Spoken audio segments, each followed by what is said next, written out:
प्रेक्षकांनो, मालिकेमध्ये आता तब्बल 3 ट्विस्ट आले आहेत.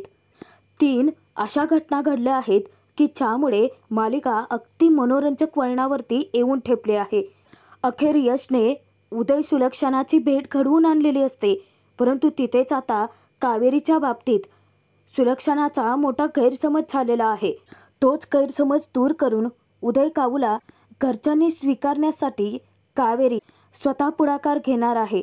तर दुसरा ट्विस्ट असा आहे की यशने त्यांची भेट मुद्दाम घडवून आणली हे लक्षात येताच सुलक्षणा त्याच्यावरती चिडली आहे. परंतु त्याच वेळेस नेमका आणखीन एका सत्याचा खुलासा झाला आहे, ते म्हणजे यशच्या स्वप्नाचा, आजपर्यंत त्याने पाहिलेल्या खूप मोठ्या स्वप्नाचा. आणि कावेरीसाठी योग्य जोडीदार म्हणून बाबांनी मात्र आता यशची निवड केली आहे. तर बघूयात यश उदयदादा सुलक्षणाची भेट कशी घडवतोय आणि असं कोणतं स्वप्न आहे यशचं की ज्यामुळे सुलक्षणा त्याच्यावरती जास्तच भडकले. भाग शेवटपर्यंत नक्की पहा. कोण होतीस तू, काय झालीस तू मालिकेच्या आजच्या 2 मेच्या भागात आपण पाहणार आहोत. मस्त अशी कोकणची सकाळ आणि यश सुलक्षणाला घेऊन यात्रेत पोहोचलेला सुद्धा असतो. सुलक्षणा यशला विचारते की प्रसादासाठी कोणते पेढे घ्यायचे आहेत तेही सांग. जाण्यापूर्वी आपण मुलांसाठी सुद्धा घेऊन जाऊयात. तेव्हा यश म्हणतो की मा ठीक आहे, तुला जे आवडेल ते घे ना. यशची नजर अजूनही त्याच्या उदयदादाला शोधत असते. विचार करतो की उदयदादा केव्हा येईल आणि मा उदयदादा दोघेही समोरासमोर येता त्यांच्यामध्ये दुसरं कोणीही नको. यात्रेमध्येच कावेरी एका ठिकाणाहून जात असता एका पतीपत्नीचं बोलणं तिच्या कानांवरती पडतं. त्यांचा छोटा मुलगा खूप रडत असतो आणि समोर गिरायकांची नुसती रांग लागलेली असते. त्या काकूंची धांदल उडते, मुलाला सांभाळावं की समोरच्या गिरायकांना बघावं. त्यामुळे काकांना ती सांगते की माझ्यावरती ओरडण्यापेक्षा ना थोडा वेळ मुलांना सांभाळा. तेव्हा ते काका तिच्यावरतीच खेकसतात की ती बायकांची कामं मला नको सांगू. आता कावेरीने त्या दोघांमधला संवाद ऐकलेला असतो. कावेरीचं लक्ष असतं बरं का. काका नुसते गल्ल्यावरती बसून पैसे मोजत असतात आणि त्या काकूंच्या हाती बाळही असतं आणि त्यांना कामही सांभाळावे लागत असतात. त्यातून ते बाळ इतकं रडत असतं की त्या काकांना पैशांपुढे त्याचं रडणं सुद्धा दिसत नाही. इकडे यश सुलक्षणा ज्यावेळेस पेढे घेत असतात नेमका यशला महत्त्वाचा फोन येतो. यश आता सांगतो की तो फोन त्याला रिसीव्ह तर करावा लागेल. मग काय, सुलक्षणा त्याची चेष्टा करते की लवकर या नाहीतर हरवशील यात्रेत. तेव्हा यश सुद्धा हसतो, फोन रिसीव्ह करतो आणि बाजूला जाऊन बोलतो. तर कावेरी त्या काका काकूंकडे येते आणि शांतपणे त्या काकांना सांगते की हे दुकान आणि हे बाळ तुम्हा दोघांचं आहे ना, मग कामं वाटून घ्या ना. मुलाला थोडा वेळ तुम्ही सांभाळलं तर काय फरक पडतं. ते काका स्पष्टपणे कावेरीला म्हणतात की ती कामं बायकांची आहेत, ती कामं मी का करायची. त्यांच्यातला आता पुरुषार्थ इथे मात्र चांगलाच जागा होतो. इतक्यात सुलक्षणाचं लक्ष त्यांच्याकडे जातं. तर त्या काकूंची इतकी धांदल उडालेली असते, गडबड गोडण नुसता, कारण मध्येच आता गॅसही बंद पडतो. तेव्हा त्या काकू ते गॅसला नक्की काय झाले ते बघायला सांगतात. तर पुन्हा पण ते काका तेच वाक्य बोलतात की मका नको सांगू, ती कामं तुम्हा बायकांचीच आहेत ना. तेव्हा कावेरी मात्र आता गप्प बसत नाही. त्यांना ती खडसावते की का, हे तर काम तुम्हा पुरुषांचं आहे ना, मग ते काम तुम्हाला करता येत नाही का. त्या काकूंना तर काही सुचनासच होतं. एकीकडे ते बाळ इतकं रडत असतं आणि दुसरीकडे आता गिराईक येणार तर त्यांना आंबोळ्या तर बनवून ठेवावे लागणार असतात. मग काय, त्यातून गॅस बंद पडतो आणि त्यांच्या मदतीला कावेरी धावून जाते. सुलक्षणाचं लक्ष कावेरीकडेच असतं. तेव्हा कावेरी त्या काकांना जाब विचारते की म्हणजे तुम्ही फक्त गल्ल्यावरती बसून पैसे मोजणार का. हे काम पुरुषांचं आणि ते काम बायकांचं असं काही नसतं. आजची स्त्री चंद्रावरती सुद्धा जाते बरं का. तेव्हा कावेरीचं बोलणं ऐकून सुलक्षणा इतकी चिडते ना तिच्यावरती, कारण ती त्या मतांचीच नसते. पुरुषांच्या 2 पावलं कायम पुढेच असते ते स्त्री. बाई आणि पुरुष दोघांमधला भेदभाव कायमचा सोडून द्या काका. अहो जग आता कुठल्याच्या कुठे जाते आणि तुम्ही कसला विचार करताय. कावेरीचं बोलणं ऐकता सुलक्षणाच्या डोक्यात आणखीनच जास्त तिडीक जाते. कावेरीने स्वतः तो गॅस सुरू केलेला असतो आणि जाण्यापूर्वी पुन्हा एकदा काकांना खडसावते की स्त्री पुरुषमध्ये भेदभाव करू नका. आजच्या जगाच्या प्रमाणे विचार करायला शिका जरा. आणि त्यानंतर ती तेथून सुलक्षणाच्या समोरूनच जाते. परंतु सुलक्षणाला कावेरी उद्धट आणि उर्मट वाटते. हिच्यावरती आईवडिलांचे संस्कार झालेत की नाही असं सुद्धा बोलते. कावेरीला पहिल्या नजरेतच सुलक्षणाने चुकीचं ठरवलेलं असतं. ही मुलगी ज्या घरात जाईल ना त्या घरातलं कुटुंब कधीच एकत्र येणार नाही आणि तिच्या नवऱ्याला त्या कुटुंबात हिच्या या असल्या उद्धटपणामुळे शर्मेने मान खालती घालावे लागेल. सुलक्षणाचं मत खूप कडवट बनलेलं असतं. तोचपर्यंत यश रामेश्वरमच्या दर्शनासाठी मंदिरात आलेला असतो. तो येता क्षणी गुरुजी त्याच्या हातून फुलांची परडी घेतात, त्याच्या माती तिलक लावतात. तेव्हा यश हात जोडून देवाकडे प्रार्थना करत असतो. तेव्हाच कावेरी सुद्धा येते. दोघे एकत्र जोडीनेच उभे असतात आणि जोडीनेच देवाकडे प्रार्थना सुद्धा करत असतात. म्हणजेच कावेरी खरं तर तिच्या फॅक्टरीसाठीच प्रार्थना करत असते की उद्या माझी इन्व्हेस्टरसोबतची पहिली मीटिंग आहे, माझं तेवढं काम पूर्ण होऊ देत आणि यामध्येच गावचं सुद्धा भलं आहे. प्लीज देवा, तू सगळ्यांची स्वप्न पूर्ण करतोस ना, मग माझं सुद्धा एवढं स्वप्न पूर्ण कर ना. यश उदयदादासाठी प्रार्थना करतो की देवा, आज काहीही करून मा आणि दादाची भेट होऊ देत, माने दादाला माफ करू देत आणि आजच उदयदादाला घेऊन माने घरी परत येऊ देत. त्याचबरोबर कावेरी दुसरी प्रार्थनासुद्धा करते, ती म्हणजे तिच्या काऊसाठी की तिच्या सासरच्याने मानाने तिला स्वीकारू देत. आता यशसुद्धा नेमकी तीच प्रार्थना करत असतो बरं का. खूप छान सीन दाखवण्यात आला आहे. दोघेही एकाच वेळी एकाच क्षणी एकच प्रार्थना करतात. देवाकडे प्रार्थना करून कावेरी तेथून निघून जाणार तर वाऱ्याची झुळूक येते आणि तिची ओढणी नेमकी यशच्या चेहऱ्यावरती जाते आणि हळुवारपणे जसजसं कावेरी पुढे जाईल तसतसं ती ओढणी यशच्या चेहऱ्यावरून खालती जाते. कावेरी थोडं पुढे जाताच यशच्या मनाला त्या ओढणीचा स्पर्श वेगळाच जाणवतो. यश डोळे उघडतो आणि मागे वळून पाहतो. विचार करतो की कोण होती ती. कावेरी मात्र मागे वळून पाहतच नाही. यश खूप आसुसलेला असतो त्या मुलीचा चेहरा पाहण्यासाठी. काही वेळानंतर कावेरी बाहेर यात्रेत पुन्हा एकदा कोणाला तरी मदत करत असते आणि यश मात्र तिच्या मैत्रिणीशी बोलतच आलेला असतो. परंतु त्याने कानात इयरबड घातलेले असतात आणि कावेरीला वाटतं की जणू तो तिच्याबद्दलच बोलतोय. यश तिथे म्हणतो की पिंक कलर तुला खूप छान दिसतोय, शोभून दिसतोय बरं का.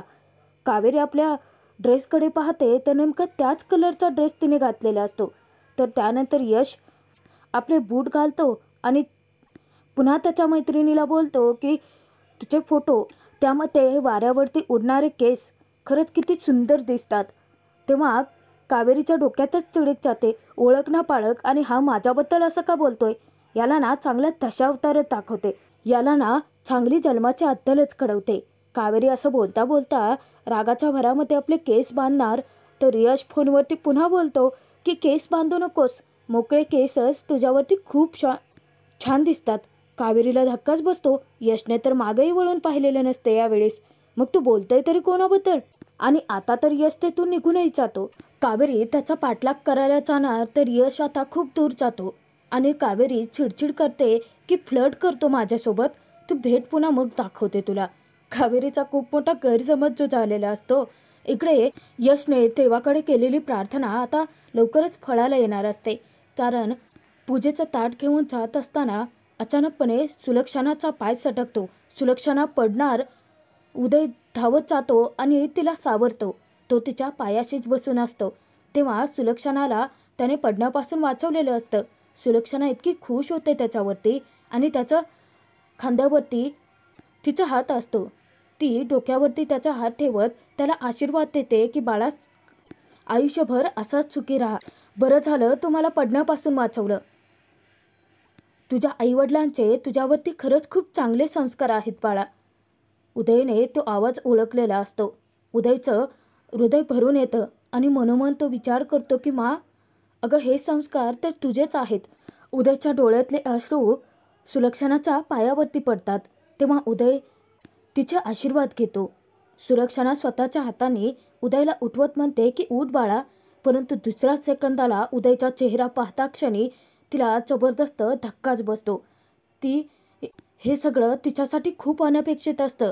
परंतु शेवटी यशने या मायलेकरांची भेट तर घडवूनच आणलेली असते. उदयचा चेहरासुद्धा तिला बघायचा नसतो. उदयच्या हातावरती ठेवलेला हात ती सरकन मागे घेते आणि तोंड फिरवते. उदयला इतकं बरं वाटत असतं की कित्येक दिवसानंतर त्याला त्याच्या माचा आशीर्वाद मिळाला. इतक्यात यश धावत येतो आणि या दोघांना एकत्र पाहता इतका खुश होऊन जातो. त्या मायलेकरांना एकत्र समोरासमोर आल्याचं पाहता यश हात जोडून देवाचे आभार मानतो की थँक गॉड दादा आणि माची भेट झाली. परंतु सुलक्षणाच्या मनात अजूनही उदयबद्दल राग असतो. उदयला पाहता क्षणी तिचा ऊर भरून येतो. स्वतःला कसं तरी कंट्रोलमध्ये ठेवते. उदय तिथे घरच्या सगळ्यांबद्दल चौकशी करतो. उदय तिला बोलण्यासाठी सुद्धा सांगत असतो, परंतु ती फक्त रागाने त्याच्याकडे पाहत असते. उदय स्वतः तिला प्रसाद द्यायला जाणार तर प्रसाद सुद्धा ती घ्यायला तयार नाही. उदय पुन्हा पुन्हा तिला विनंती करतो की मा प्लीज घे ना गं, अगं रामेश्वरमचा प्रसाद आहे, प्लीज घे. तेव्हा सुलक्षणाला आता तर प्रसाद घेणं टाळता येत नाही आणि ती हात पुढे करते. उदयला इतकं छान वाटतं. उदयचा आनंद गगनात मावेनासा होतो. उदय त्याच्या माकडे पुन्हा पुन्हा रिक्वेस्ट करत असतो. उदयला भेटून सुलक्षणाचे डोळे सुद्धा पाणावलेले असतात. उदय सांगतो की तुला माहिती आहे का मा, हा प्रसाद तुझ्या सुनेने केला आहे. सुलक्षणा तर आणखीन चिडते, परंतु तोंडातून चकार शब्दच काढायला तयार नसते. उदय तिच्याकडे पुन्हा पुन्हा रिक्वेस्ट करतो की मा प्लीज तुझ्या सुनेला आणि तुझ्या नातवाला भेट ना गं, ते दोघे इथेच आहेत, प्लीज मा एकदा वळून बघ ना गं. तेव्हा सुलक्षणाला तिच्या लाडक्या मुलाचा शब्द आता टाळता येत नाही. परंतु इथेच आता खूप मोठा ट्विस्ट येतो, कारण खूप मोठा गैरसमजाचं वारं पसरतं सुलक्षणाच्या मनामध्ये. ज्यावेळेस उदय तिला तिच्या नातवाकडे बघायला सांगतो त्याच वेळेस सुलक्षणा वळते. परंतु घडतं असं की काऊच्याकडून चिकूला कावेरीने घेतलेलं असतं आणि सुलक्षणाचा मोठा गैरसमज होतो की कावेरीच उदयची पत्नी आणि त्या मुलाची आई आहे. तिला तो पहिला प्रसंग आठवतो की कावेरी किती उद्धटपणे बोलत होती. तिच्याबद्दलचं सुलक्षणाचं मत तर आधीच कडवट ठरलेलं असतं. त्यातून आता ही उदयची बायको आहे म्हटल्यानंतर काही बोलायलाच नको. उदय इतका खुश होऊन जातो, परंतु सुलक्षणाने मात्र स्वतःच इतका मोठा गैरसमज करून घेतलेला असतो की ती एक एक पाऊल पुढे टाकत जाणार. तेव्हा उदयला वाटायला लागतं की वा, म्हणजे माझी मा माझ्या चिकूला त्याच्या बायकोला भेटायला निघाली आहे. परंतु ती वाट वाकडी कळते आणि जो प्रसाद उदयने तिच्या हाती दिला होता तो प्रसाद ती भिकाऱ्याला देऊन टाकते आणि हात धुवून टाकते. उदयच्या हे सगळं इतकं जिवारी लागतं. बिचारे यशचा सुद्धा चेहरा उतरतो. तो काय करायला गेला आणि झालं काय. माच्या मनातला राग अजूनही ओसरलेला नाहीये.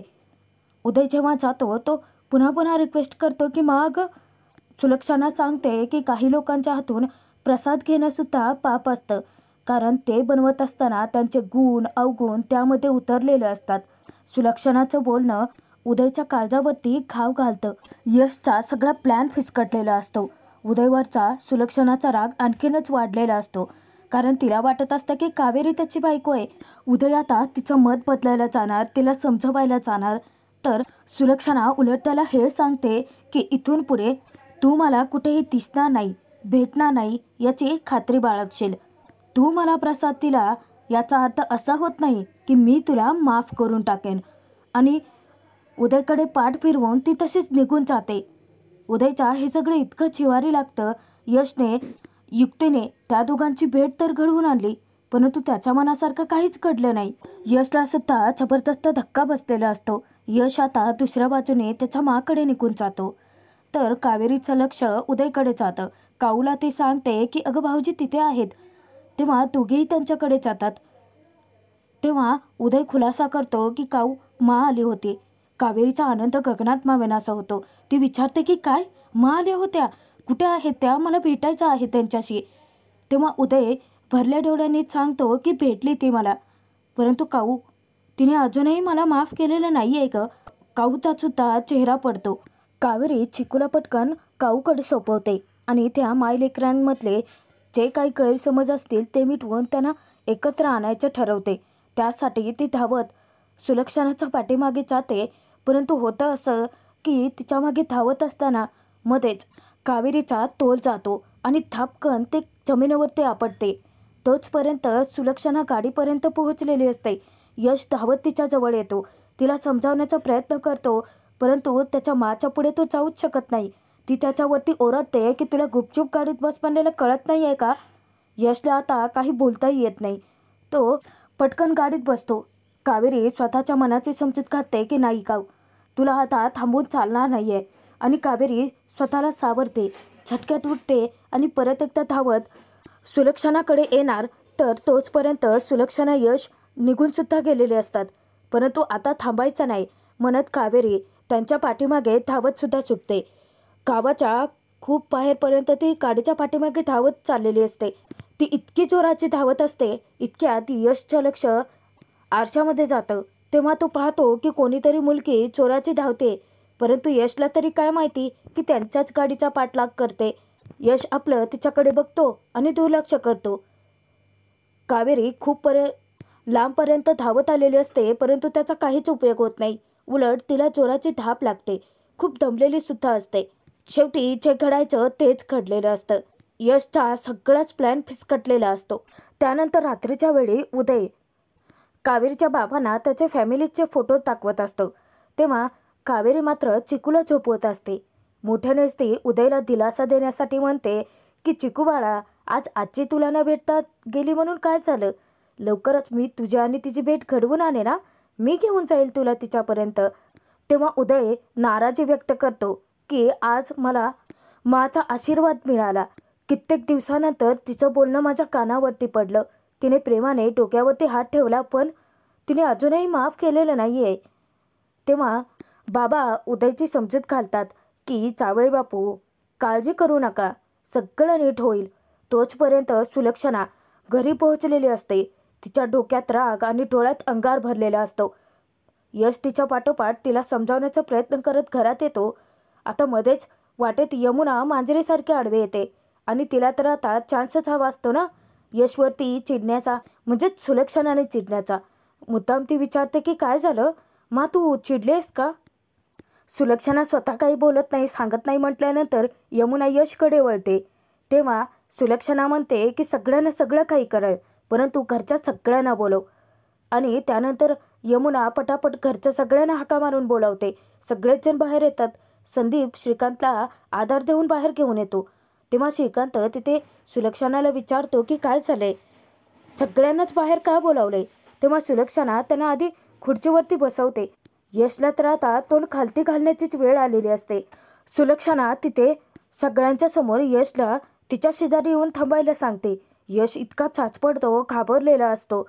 परंतु सुलक्षणा पुन्हा एकदा सांगते म्हटल्यानंतर यश हळूहळू एक एक पाऊल टाकत येतो. थोडासा घाबरलेला असतो. तेव्हा सुलक्षणा त्याला जाब विचारते की तुला चांगलंच माहिती होतं की तो तिथे असणार आहे, मला मुद्दाम देवदर्शनाला घेऊन गेलास ना. आता तो म्हटल्यानंतर यमुना आणि काकू दोघांच्याही डोक्यात प्रकाश पडतो बरं का, की तो म्हणजे त्या नक्कीच उदयबद्दल बोलतायत. तुला चांगलंच माहिती होतं की उदय तिथेच असतो, म्हणून मला मुद्दाम घेऊन गेलास. मला फक्त हो की नाही एवढ्यातच उत्तर दे.